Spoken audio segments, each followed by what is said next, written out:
So we're here in room 178 AB at McCormick Place, Star Wars Celebration Chicago. I'm here with Lorne Peterson.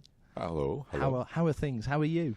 I'm good. I must be fairly well preserved. It was a long time ago that I talked to you on the phone and from England. And I retired. I started at late 29, and I'm now 74 and happily retired and all that kind of stuff. I bet, are you one of those retired guys that's busier than you were when you were working, or were you chilling out and taking it nice? And well, it's interesting. There are certain times when you were busier than you're ever, because you're capable of, the friends that the people I worked with became friends, and we all live in somewhat of the same radius, a smaller radius. And so I say, well, I could have lunch every day of the week with somebody if I wanted to, So you're still in the same part of the world? The same place. Yeah. The same place. They'll take me out of there on a gurney. That's how I will be moving next time. That's not a bad way to go. Yeah. So when you look back now at your career, what moments, because we all think of our lives in moments, what moments stand out? There's got to be certain key moments in terms of your work career. Right. To begin with, the fact that I wasn't looking for a job, I had a small company that was financially kind of failing. Two of us did models and prototypes and design work. And a friend in university just encountered me on the street, and he said, "Oh my God, Lorne, haven't seen you in a couple of years. You'd be perfect. We're doing a small science fiction film out in the valley, and do you think you could come out and help? We're looking for model makers." I mean, now you could throw a rock and hit a model maker, especially where we are right now. But then it was hard to come up with professional model makers. And so I said, we'll check it out. And if I could bring my partner with me, he wasn't with me at that time, and he's a real good model maker. And they said, we really need people. So that was how it started out. But I was, another kind of milestone was we were hired for just 2 months to solve a particular problem with the Death Star. Yeah. Well, about 3 or 4 or 5 days into it, I realized that what they were putting the models together with was 5-minute epoxy. So they were mixing up little batches of epoxy and putting the parts on, and then putting tape over the top of that, and then going to some other area and putting tape, and on and on and on. Since I worked in industrial design, I was aware of a product that wasn't available to the public called Eastman 910. Right. And it was a product like superglue. It was really the really early superglues. And so what I did was I came in the morning, I brought a pencil, and I had a little bottle of superglue, and I cantilevered a pencil out over the desk, a wooden desk, and I said, everybody should stop. I want to show you something in the morning. And I did that, and I put one drop, and I moved my hand, and the pencil, of course, stayed cantilevered with the majority of it over the precipice. Yeah. And there was a gasp, how did you do that, and all that stuff. And so I brought more with me, and so it changed the way that we made the speed and the quality, because you could just, as quick as you could put parts on, you could bond them. So is problem solving in a sense like that as important as the actual model making itself, if that makes sense? It is actually. It's interesting you say it that way, because not everybody realizes that. It's because you have to analyze, even subconsciously, you have to analyze the physics of something. Yeah. And the people I worked with definitely were seat of their pants physics people. They were interested in that kind of thing. Yeah. What does weight do? What does inertia do? What does that kind of thing? Yeah. How do things, mechanical things work? Yeah. How do organic things work? And boy, we did that the whole career. In a way, one of the things that it sounds rather ordinary, but I was asked a number of times to come up with dirt that would move well in the scale and everything. Yeah. And people don't think about it, but it's very rarely that anything crashes into the ground that makes a deep hole. Yeah. It's you can take a dump truck and take it up 50 feet and drop it on the ground, and it's not going to make a deep hole. No. And yet psychologically, it's the Looney Tunes thing. That's the way you think that it's supposed to be. You know. And so for the film, like Men in Black was an example, that one where the ship comes plowing in and the dirt comes flying up, and the little particles of sod go out. That had to be. It was made with vermiculite, and then we bought truckloads of peat moss, put it out in the parking lot, let it dry in the sun, and ran cars and forklifts over it to keep breaking it down smaller and smaller. So peat moss it comes in bogs in England. It's probably called the same thing. Yeah. And or does it live in a bog, or it sits in a bog? I guess sits in a bog. And so it has that and fuller's earth and vermiculite, another really expanded mica is what it is. It's a mica that's been expanded in a vacuum. Yeah. And so all of those things mixed together makes a very light earth that ship can plow into and, go, all that kind of stuff. Yeah. So those kind of technical problems have to be solved. So you just can't buy a shovel loads of dirt. It just wouldn't work. Drop it out. Yeah, it would just stop dead. Yeah. And especially since the scale is wrong. You're plowing into a dirt that is real scale, live action scale, and you're taking a miniature ship and trying to plow it into it. And the physics of that are even worse than if you had the real scale thing crashing into real dirt. You know, so. And water is another one of those that on Indiana Jones and the Temple of Doom. Do you mind if I talk off angle too? No, not at all. Because we were talking about problem solving. Yeah. There was a real problem there is that we were dropping about a ton of water, a little bit more than a ton of water down that tunnel. Yeah. And water just doesn't want to be miniaturized. It's a droplet of water is a droplet of water, that kind of thing. So Dennis Murin was the one who came up with the idea of we had a huge pressure tank and then these big industrial hoses, like about an inch in diameter, that all faced towards the water. They were hidden behind rocks and they were hidden behind all kinds. But everything had to be really solid inside that tunnel. Yeah. So when a ton of water comes flying down, it comes towards you, but the blast of really strong air is going the opposite way of the water. Right. And if you look at that particular scene, it has the scene like the water almost has a mind of its own. It's struggling to get forward, but it breaks up all of those little droplets that would look like basketballs if it really did head towards. Turns them into spray. Yeah, they just turned into anything that turns small just turns as atomized by the very strong air, and the water looks like it's being held back, but obviously it can't be. A ton of water can't be held back by water. So it's. Yes, there are problems like that. There's loads of problems like that all have to be solved. So do you enjoy the problem solving as much as you enjoy the model making? It seems like you do. I became kind of, people would sometimes, even things that didn't relate to what we were doing in film, people would say, well, go talk to Lorne and see what he thinks, how we can solve that problem. So a little tooting my own horn, but I'm not the only one that did that kind of thing. An example of, there's a guy named Michael, and he, for Wild Wild West, we did this third scale town because they accidentally burned down the town on the first shot. Accidentally burned it down. The water pressure wasn't great. The water would come out right away, but it died down, and so the guys, the firemen, didn't have enough water pressure.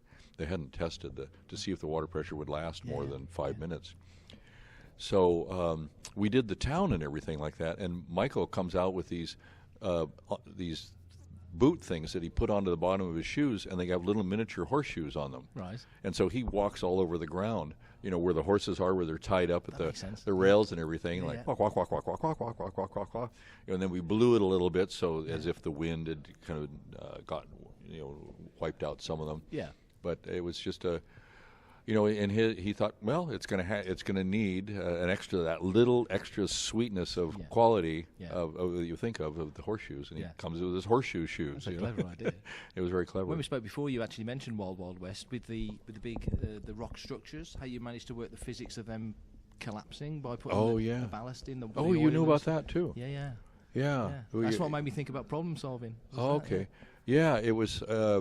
I had thought because the rocks were made out of foam. They look like real rocks, but they were carved out of hard, like surfboard foam. And rocks that are Hollywood rocks from the 20s and the 30s just look so phony when they'd throw a rock and hit a cowboy on the head, and we know that it just caused brain damage, and they'd bounce off their heads, and he'd whip out his gun and shoot the bad guys or something, and so I knew that was it would just be the dagger of death to that shot if the rocks bounced. So then I was thinking, well, beanbags. I'm not sure in England it's the same kind of thing as a beanbag, and they have a very dead quality to them because the beans are continuing, inertia is continuing to compress them as they hit the ground, so they don't bounce up. They slide and that kind of thing. And so then I thought, well, how about motor oil with lead shot in it? That'd be to do the same. So I had these little plastic jars come in every size imaginable, from one thing to anyway. Big Rock had a big plastic jar in it with lead with, and then we, what degree of thickness of oil we used was important. So sure enough, I found I'd take these jars and you'd throw them, and the lead shot would be the inertia of when you threw it out, and then when it hit, inertia would continue trying to drive those lead shots through thick oil, and so it never would bounce. So I thought, well, if I can get those bottles into approximately the center, center of gravitational of the thing, which we made a big boring tool, that would go into the thing like a big Forstner bit or spade bit, as they're called too. But that worked. And again, it's one of those things that when you're asked to do the thing, no one says what the problem is. No. They just say we need to have this canyon collapse. So all of that stuff, and I was, quite frankly, we worked so hard, because wintertime was coming, and rain in Marin County almost always starts at the end of October. And so the sun angle had to be approximately right, midday, and rock approximately midday, as high as we could get it, and or as high as it would be.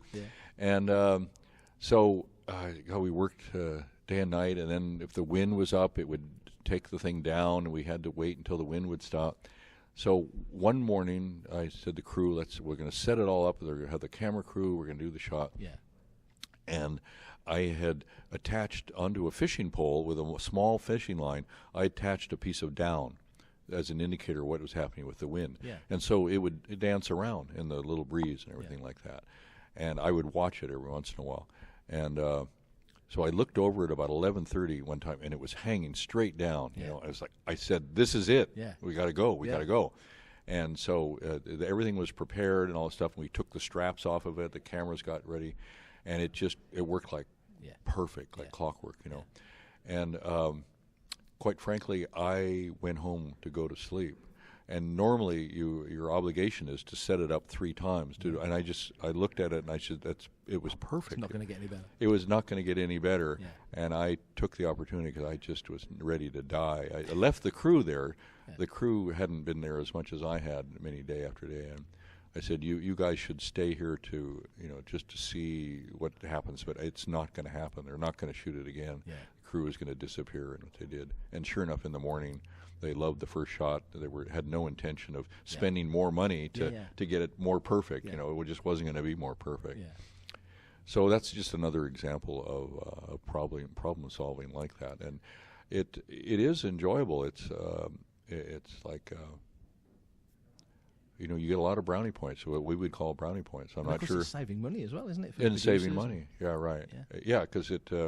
Many times to do a shot over again costs just as much as it did the first time. But we usually it's in the budget to do many shots 3 times. So in a way, they save 2/3 of the shooting budget, not necessarily the model budget. Well, some of the model budget too. But so that must be satisfying, because that was one of the key moments in that particular film, wasn't it? Well, thank you for saying that.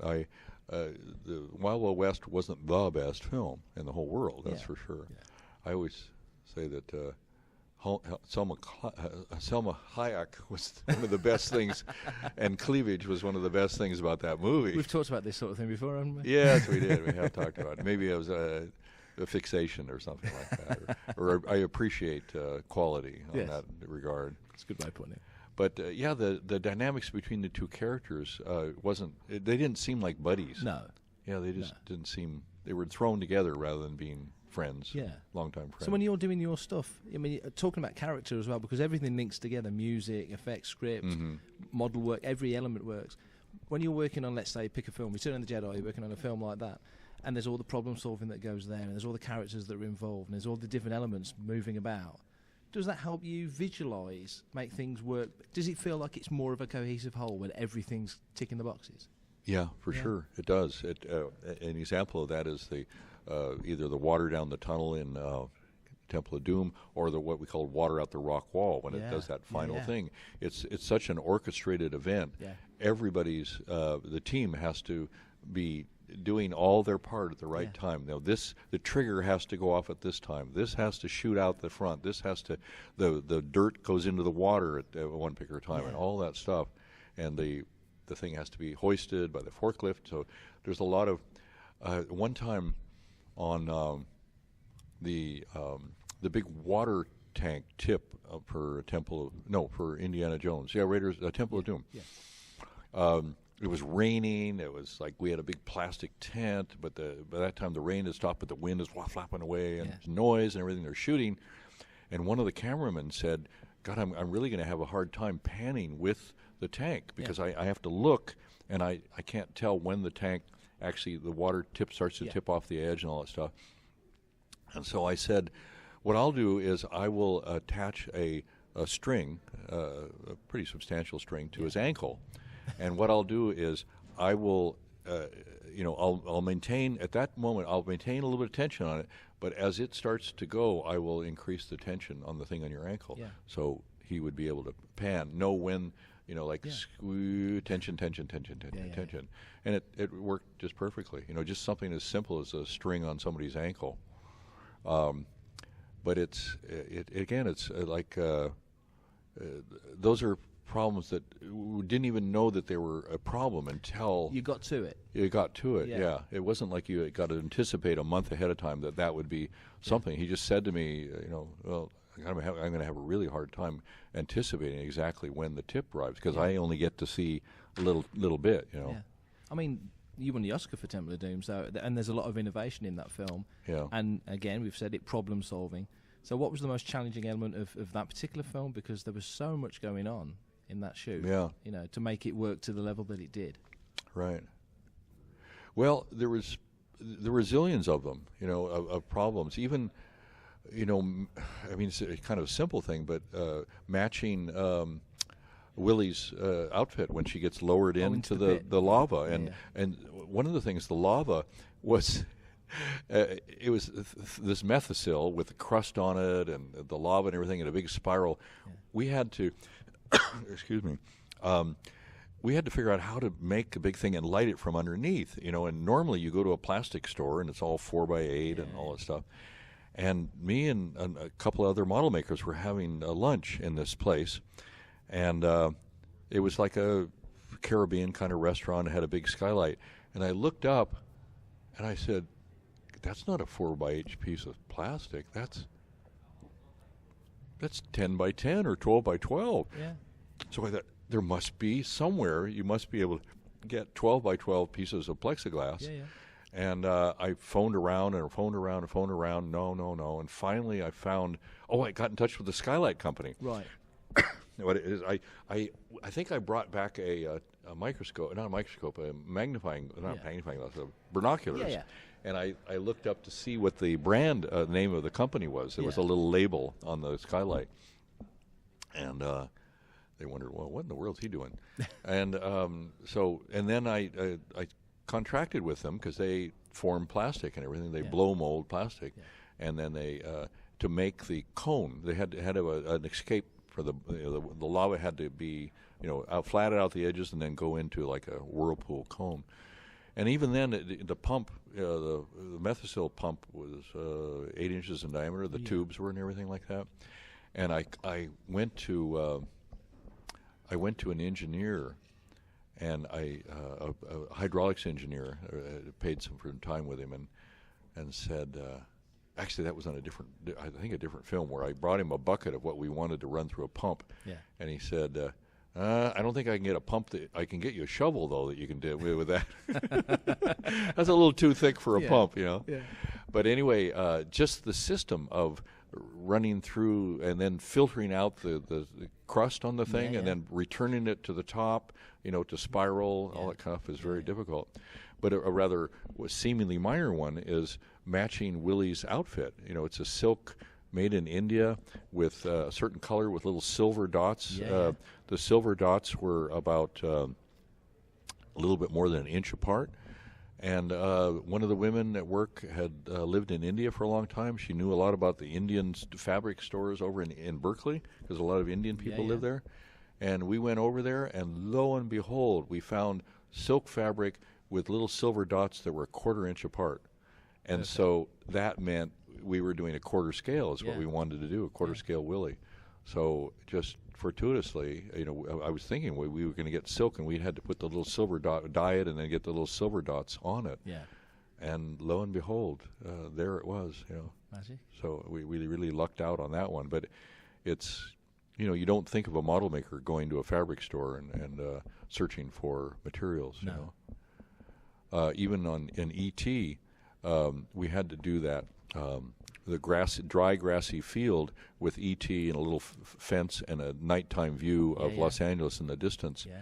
And I went to a fabric store near work that I'd gone to many a time, and lo and behold, I found phony fur that was this color of light straw that was about 3/4 inch thick. Yeah.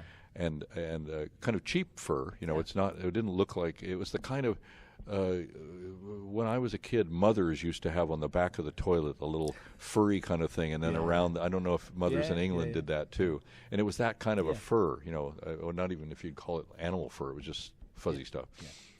And lo and behold, when we took a little broken straw, we'd cut from a brush, a cheap brush, you'd cut the bristle off, and that becomes the little weeds and everything, and you'd stick the little weeds in the fur, and that became the summertime field in Los Angeles. Dried out, a lot of bristly weeds sticking out of grass and all that stuff.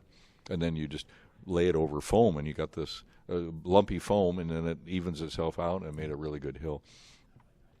So that was another example of just finding a material that works. But you kind of have to have a lot of different materials in your mind to like a palette, you know, to be able to draw upon. And where, in some ways, in my head, people would say, well, where would I get? And, you know, I'd say, oh, that's Acme International down in San Jose, a company. I don't know their phone number, but Acme International will be, you know, easy to get. Or, you know, oh, there's a company in Pittsburgh that does that kind of thing. So your Rolodex is constantly filling up with all these solutions. Yes, one of the guys in one of their departments, he said, you know, Lorne, you could sell your Rolodex for quite a bit of money in Los Angeles if you wanted to, or in Northern California too, because it was just packed with stuff. And I never did that, but it seemed kind of odd to me if somebody wanted to know some information. But other film companies could use something like that. You know, that's what it was. Yeah. But I didn't want to do that.